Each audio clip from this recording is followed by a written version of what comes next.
Let's just say Cynthia Nixon asked me where the bathroom was. And she did. I know that I said Carrie Bradshaw had possessed me, and she has. She has. But each one of those girls has taken turns inhabiting my body.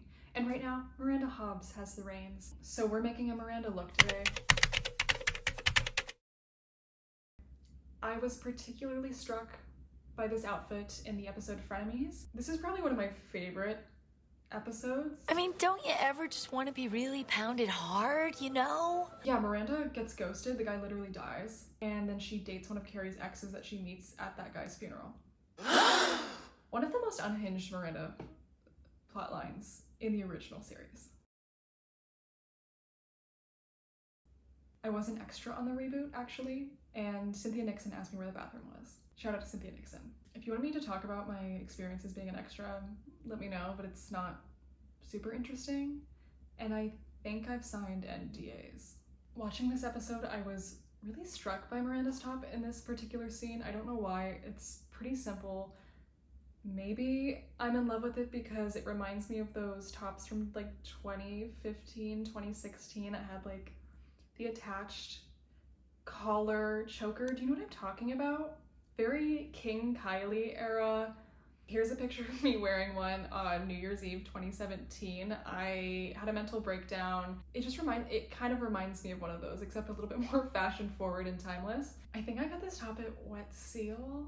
It was a bodysuit, by the way, because everything was a bodysuit in 2016. God, rest in peace, Wet Seal. Why was it called Wet Seal? That is one of the least appealing names for like a women's clothing store. Wet Seal. Damn, just even the word wet, like why? Why is it, why? To make this project, you'll probably need about a yard of two-way stretch fabric. You don't need four-way stretch, two-way is good enough. I actually prefer it, especially for this project, like a sturdy two-way stretch fabric. Mine was like a cotton, some kind of stretch blend. You'll need one that's especially comfortable around the neck because there is the scarf component of this top. Make sure it's not super rough on the skin or anything. I don't know, I'm really sensitive to things like that, so I was considering that heavily when I was fabric shopping. Just a note. So, this top's a lot simpler than I had anticipated, honestly. The pattern drafting part of it, a breeze, super easy. The sewing part, even easier, probably. I don't know, maybe it's just because I'm experienced, I don't know. It was not difficult. If you're a beginner, you can do this. I think you can do this. I will say the biggest challenge is probably adding the bindings around the armholes and neckline. And that's kind of the reason why I did this project, because I needed practice doing that. I was a little rusty on armhole bindings, as we all are. If armhole bindings intimidate you, I still think you can do this. It's not that hard.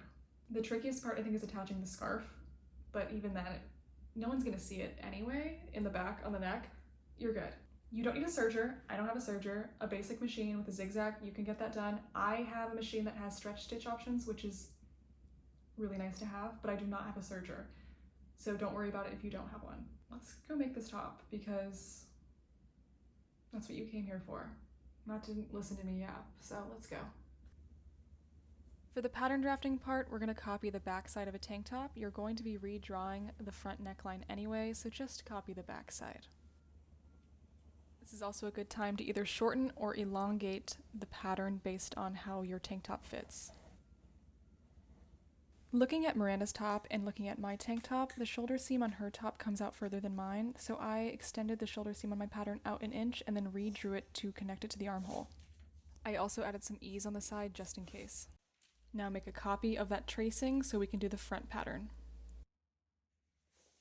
So we have to draw a new front neckline, mark 8 to 9 inches down on the center front, and connect it to the shoulder seam with kind of a rounded shape. I kept looking back and forth at the photo of Miranda's top and measuring down my own body just to get the measurements right. In reality, you can make this neckline as deep as you want it to be. Make those adjustments and finish off by adding seam allowance. Fold your fabric in half, place your pattern pieces on the fold, and cut both of them out. And if you're using two-way stretch, as I recommended, make sure the stretch of the fabric goes side to side like this. I know this is intuitive, and it's not because I think you're dumb, I just like to be very thorough, okay? Now sew the shoulder seams together and the side seams together with either a zigzag stitch, a stretch stitch, or a serger. And before you head to the next step, try on your piece just to make sure it fits right and make any adjustments you need. You're going to measure the openings of the armholes and the front neckline and the back neckline individually. Write those measurements down and you're going to do some math. Take 90% of each of those measurements because that will be the length of the binding pieces for each part. The width of the binding pieces will depend on how you plan to do the binding. I did a single fold binding, so I did mine about 1 inch. I could have made them wider to make things easier for myself, but that is the minimum. Cut a strip for each armhole and a strip for the front neckline. Add some length to these just for seam allowance as well. You won't be cutting a binding for the back neckline because the scarf portion is going to be essentially the back binding piece.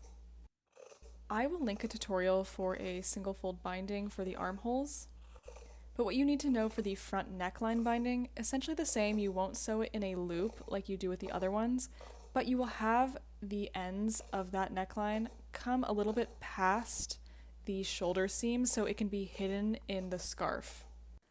I'll link a single fold binding tutorial, but here's an illustration of how it works.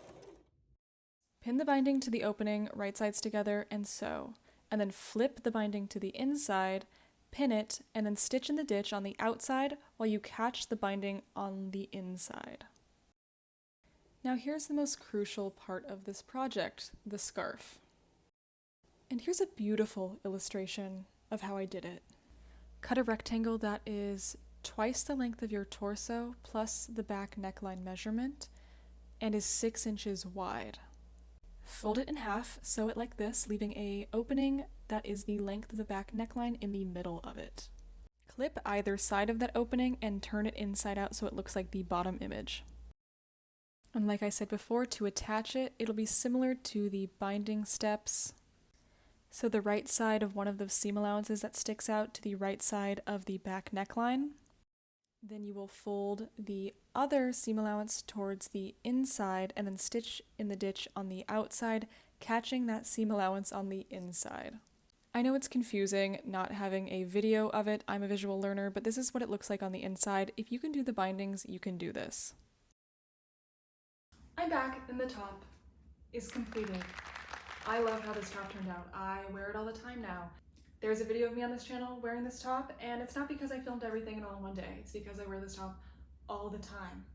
It turned out better than I even imagined. So you got the 2 scarf strands, throw it over your shoulder. That's the main look, right? That's how she wears it. I think there's one part where she has it come all the way back over. I rewatched the scene like 10 times because I have a great attention to detail. You can ask any of my previous employers. Anyway, I think this is the best look though. You can tie it like a bow blouse. Why it's called that, I don't know. I should probably research that. I don't love that for this top. The fabric's a little bit too thick. I don't know if the original top was supposed to have that as an option either, if it's just a scarf top. I mean, I'm just trying it for research purposes and I don't love it. So you can do that if you want to, but I'm not doing it. Would I do anything differently? No. This turned out perfectly. I didn't hem it. I can show you that really quickly if you want to see it. Did not hem it. You can see it. It's knit. You don't have to hem it if you don't want to. Will I hem it? Maybe.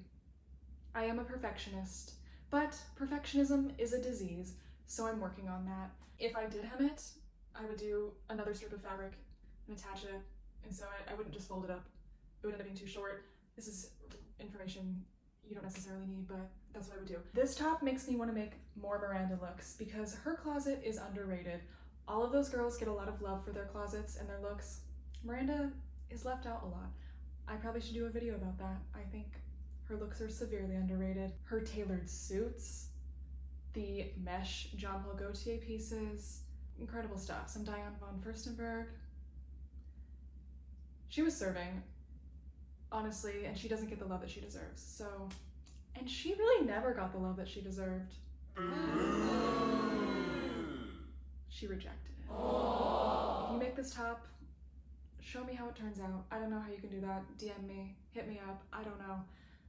I want to see it though. And next week, we're doing a Carrie look from this scene. I love this dress. I loved it ever since it graced my screen. By that, my laptop screen, because I was a year old when this season came out. So, was not watching it. But I love this dress. And it is on my TikTok, but as of this very second, we don't know if TikTok is going to be around next week. So, here it is. It's going to be on YouTube next week. And long form is different anyway. I want to start making long form content. I'm still getting the hang of this. Still trying to feel comfortable talking to my phone. That's why I'm so awkward. Anyway, come back next week if you want to see me make a Carrie look. And let me know if there are any other Miranda looks you're interested in, because I want to make more.